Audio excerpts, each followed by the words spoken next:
Chris Paul and Bradley Beal are officially Los Angeles Clippers. Both players have worn the number 3 their entire careers, but Beal has already said CP3 will take it for his 21st season. So, Perk, how do you see the Clippers utilizing Bradley Beal? I mean, I think he's going to do fine offensively. To be honest, he has no choice. I think this stint right here with the Clippers is going to determine the future of Bradley Beal. And he's on the clock right now. And he has no excuses not to flourish in this offense, especially when having a coach like Ty Lue who max out guys. We saw it last year. He maxed out Big Zubac. You saw Norman Powell have a career year under Ty Lue, and we seeing James Harden be one of the best facilitators last season, but over the last 3 seasons, this is on Bradley Beal how he's going to be utilized. Bradley Beal has to come in and do his part. The team is going to put him in position to be successful, but again, he's on the clock. I think this stint right here is going to determine the future of his career. Dave, let me ask you this here. How can they not fall into the same traps that maybe Phoenix did in that situation? Or how can he play differently and the Clippers can handle this situation differently than Phoenix might have? Well, first of all, Phoenix didn't really have a point guard. That was the problem. They brought in Tyus last year, but the first year it was switching. Now it's your turn, KD. Now it's your turn, Bradley Beal. Now it's your turn, Devin Booker. I think the team construction makes more sense for Bradley Beal here, but to me it just comes down to, like, this guy, 13 years in the NBA, 3-time All-Star, more than $318 million in career earnings, and 3 playoff series that he's won in that time. So he's finally in a situation, theoretically, where he can go on a deep playoff run. And let me tell you, I've had the good fortune of covering championship teams with the Lakers and the Cavaliers in my time, many finals teams as well. There's nothing like being part of a team and playing round after round after round. It really makes you closer with your teammates, and it's the pinnacle NBA experience. I think if he can experience that with the Clippers here, he may have found his final home in the NBA. David Dennis Jr.? The best thing that the Clippers got with Bradley Beal and a lot of their moves that they did this offseason was they have a lot of wild cards now. Now, Bradley Beal was not a guy who would be for a big 3. We saw that with Phoenix, where you can have 3 guys with the offensive skill set that can carry a team with a lot of deficiencies. He's not being asked to do that. He's going to score well with this team, and a lot of other players will too. But what you get from Bradley Beal is a guy who, on a given playoff night, Game 5, Game 6, he can swing that series. He can give you 35 on one of those nights. Chris Paul can have a perfect Chris Paul game on one of those nights. What you have with the Clippers is a lot of versatility and a lot of guys who come playoff time can swing the tenor of an entire series. Don't tell me the Clippers could not have used a guy like Bradley Beal in Game 7 when everything was falling apart. If he gets hot in a close playoff series, he could be the difference between the Clippers falling apart and having a miracle win, because you have, again, one of those guys is a wild card. Well, you know, I think the interesting part, and you mentioned it, Dave, was certainly the roster construction, I think, is much more beneficial for Bradley Beal. But the one thing none of you guys mentioned, and you started to allude to it in regards to career earnings, he can get paid again, okay? My man's only 32, 33 years old. He's got one more contract in him. There's a lot of motivation there for sure. All right, the Clippers over-under win total as a team has been set at 47.5 at ESPN Bet Sportsbook, 6th highest in the West, behind the Thunder, Rockets, Nuggets, Wolves, and Lakers. So, David Dennis Jr., where do you put the Clippers in the West? I'm putting the Clippers in the second half of the playoff picture in the West. I'm not doing this thing with the Clippers again. I put all my chips in the middle on the Clippers last year, and I went bankrupt, banking on Kawhi Leonard, banking on James Harden, thinking that these guys were going to come through in the playoffs. I have a lot of questions about this team this year. Yes, they have a lot of talent. The age is one thing, but I'm not going to assume that we're going to get a healthy Kawhi Leonard for a lot of years. I'm not going to assume that James Harden is suddenly going to show up in the playoffs in a way that we have not seen before. I was wrong about the Clippers at the beginning of the year when the over-under was 35 games. Then I went all in on the Clippers and was wrong. This one, I'm going to temper my expectations on them. I know a lot of people are excited. I'm looking at this Clippers team to be anywhere from 5 to play in the West, because I don't expect a healthy total season with the age of all the guys they have on that roster. Yeah, I mean, David, first of all, I agree 1,000. Perk, go ahead, Dave. I'm sorry. Well, you got it, Perk.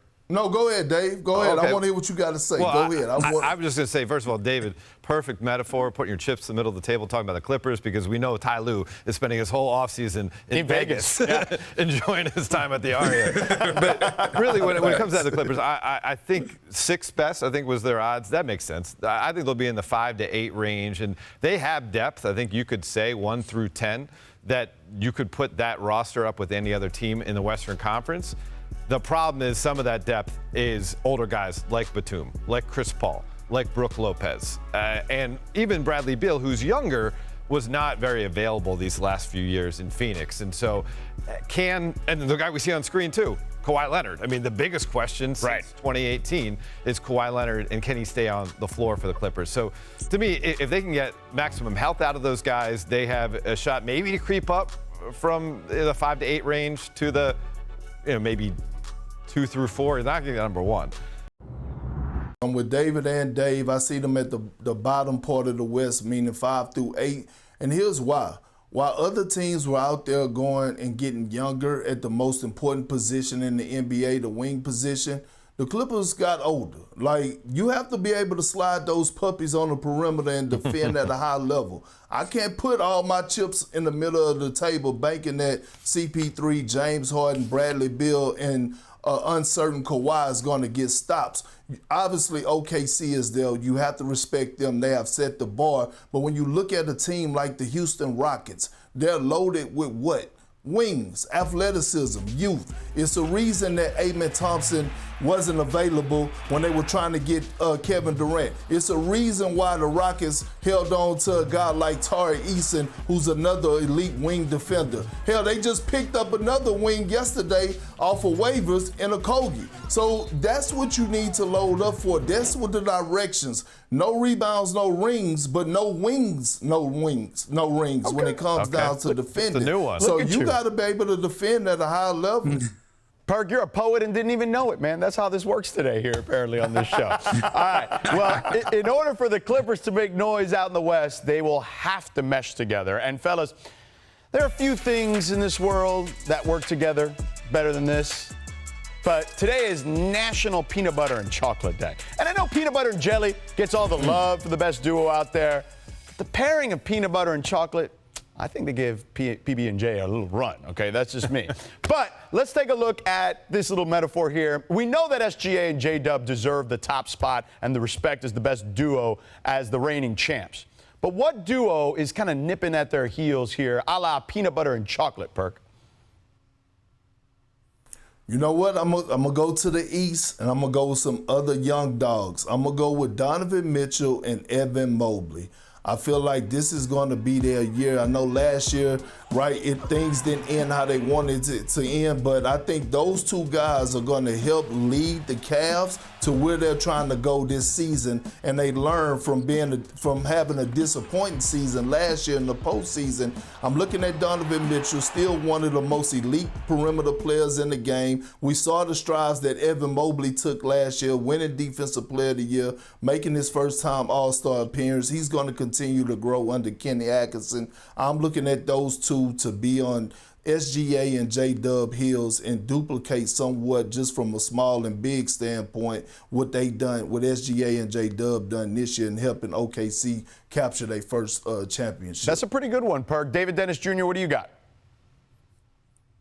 Oh, well, first of all, when we're talking about the Clippers, we were talking about them being in the 5 or 8. I think peanut butter and chocolate should be more closer to 5 to 8 than number 2 right behind peanut butter and jelly. First of all, you ain't salted caramel, you ain't caramel apple, you ain't popcorn. Reese's M&M. peanut butter cup. Too much on That's a classic a little candy. bit too much on peanut butter and chocolate right now. That's my first objection with the whole thing. Second of all, I don't even, back to what Perk was saying, I don't think that he was talking about the best duo in the East. I think the best duo in the East and the second best in the league is actually Brunson and Karl Anthony Towns for what they've done. We saw last season offensively, they were unstoppable for large portions in that season, especially when they got that pick and roll going. They didn't utilize it enough. Now you bring Mike Brown into that organization, a guy who is going to move the ball around, who's going to go a little bit more of the pick and roll, a little bit more of those handoffs. We already saw at their height, those guys had those 5 20-point games each in one series. We ain't seen that since Shaq and Kobe. I think they're going to level up offensively